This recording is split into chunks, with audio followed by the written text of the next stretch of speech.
So this is rather exciting. I found this video on YouTube. It's been up for 4 years. There's over 400 views. It's questioning the Masoretic text against the Greek Septuagint version. Now, it's interesting, some Bible versions, because the majority of Christian Bible versions today have come from the Masoretic text. But the Greek Septuagint is mentioned by Jehovah's Witnesses in their volume 1 Insight of the Scriptures, page 460, and it mentions this. It says, the dwelling of the sons of Israel, which they dwelt in the land of Egypt and in the land of Canaan, was 430 years long. Now this is going to be explained.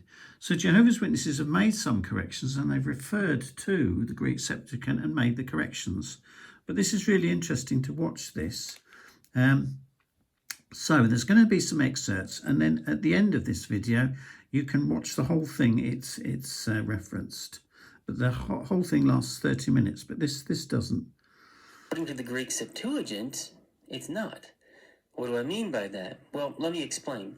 You see, in a previous video that I made called How Long Were the Israelites in Egypt, I pointed out the fact that modern Bible translations are translated from the Hebrew Masoretic text, which is not the original Hebrew, but rather it's a copy of the Hebrew called the Leningrad Codex, which was copied in the 11th century AD.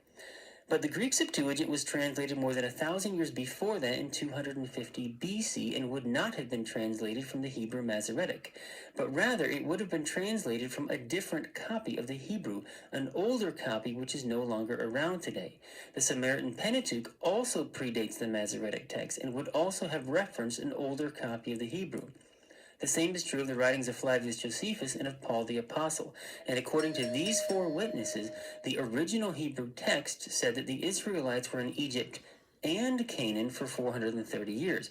And that's the way the Exodus 12:40 was written in the original Hebrew. But more than 1,000 years later, when the Hebrew Masoretic text was copied, that phrase, and Canaan, was dropped out of the text. And since all of our Bibles are translated from this corrupted copy of the Hebrew, then all of our Bibles say that the Israelites were in Egypt for 430 years, which is incorrect and mathematically impossible. The truth is, they were in Egypt for only half that time, for 215 years. If you don't know what I'm talking about, then I suggest you watch this video first. Now, what I didn't explain in this video is the fact that this is not the only thing that the Masoretic text has dropped out.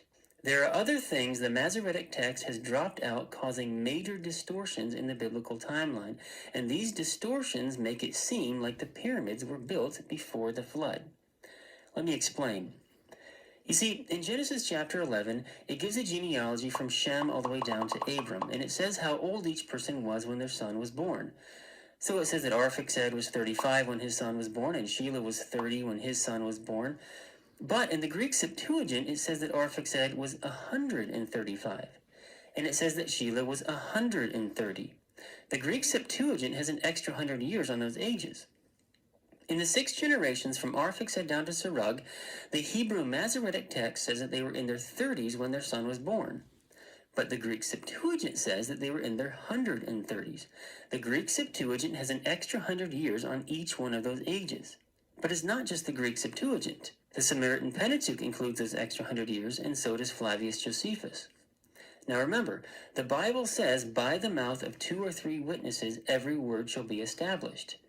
Well, we've got 3 witnesses here that are all in 100% agreement that the original Hebrew text included those extra 100 years on those ages from Arphaxad down to Serug. And we already know that these 3 bear witness that the original Hebrew text included that phrase, and Canaan, when the Masoretic text has dropped it out. Now let me explain why I think that these extra 100 years belong, and it has nothing to do with the pyramids, but rather it has to do with the Bible itself. You see, if you take these ages that are in the Hebrew Masoretic text and you plot these on a chart, then you'll notice something really strange. You'll notice that Shem would have outlived almost all of his sons and grandsons down to the 8th generation. The original Hebrew text included an extra 100 years on those ages from Arphaxad down to Serug.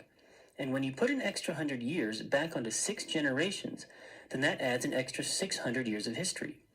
In fact, there's also an issue with the 7th generation, with the age of Nahor.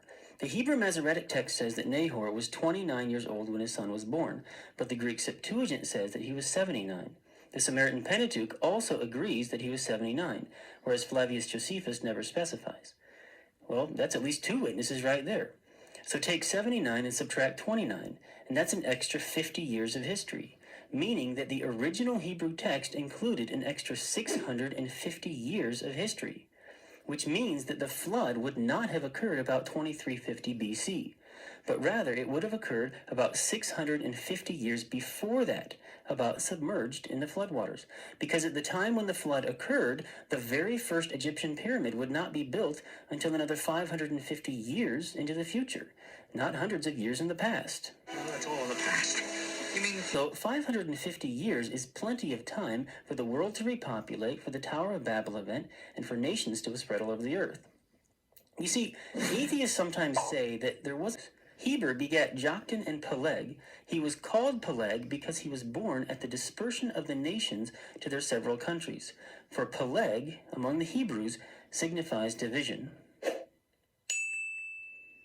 Well, according to the Masoretic text, there was only about a 100-year time period in between the flood in Noah's day and the birth of Peleg.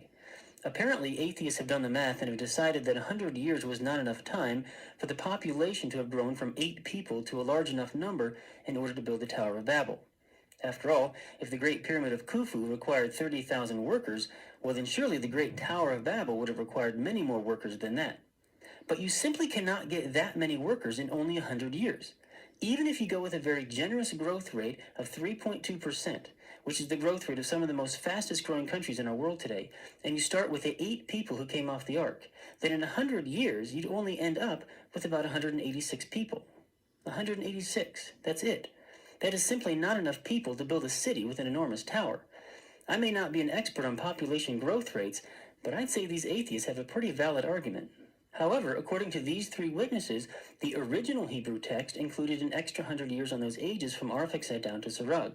And when you put those extra 100 years back onto those ages, then you'll find there's about a 400-year time period in between the flood in Noah's day and the birth of Peleg. I think that 400 years is plenty of time for the population to have grown to a large enough size in order to build the Tower of Babel.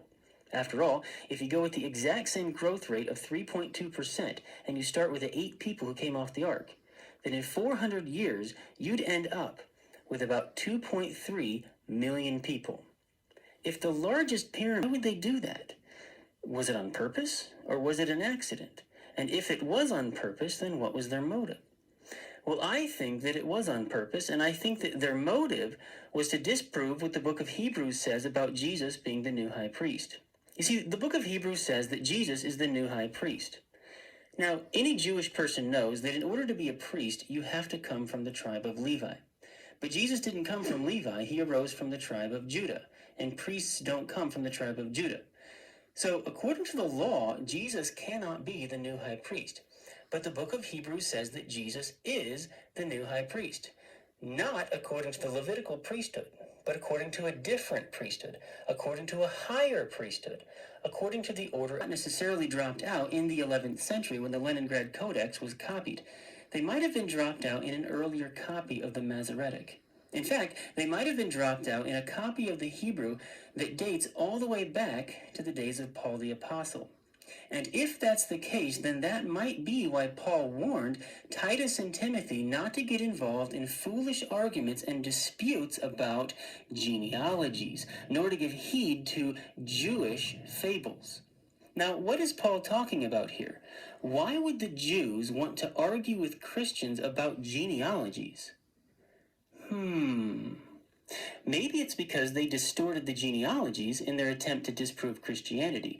And maybe that distorted genealogy is the one and only single piece of evidence that even remotely supports this ridiculous anti-Christian fable that Shem is the same person as Melchizedek, and therefore Jesus can't be the new high priest.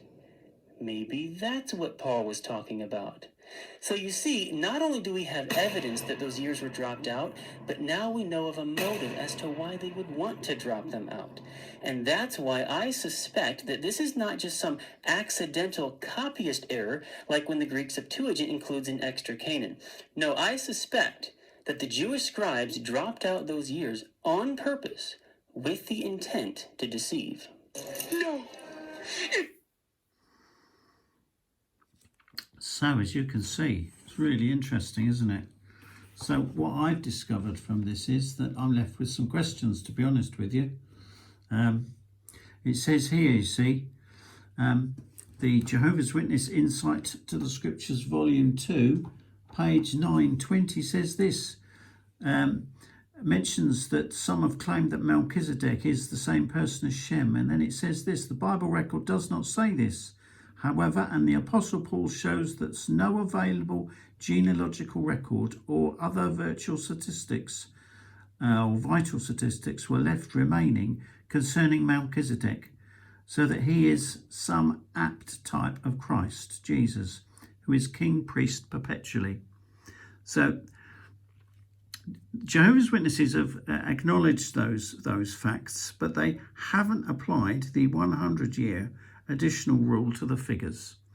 So thank you once again. The full video follows this one if you want to watch it. Thank you.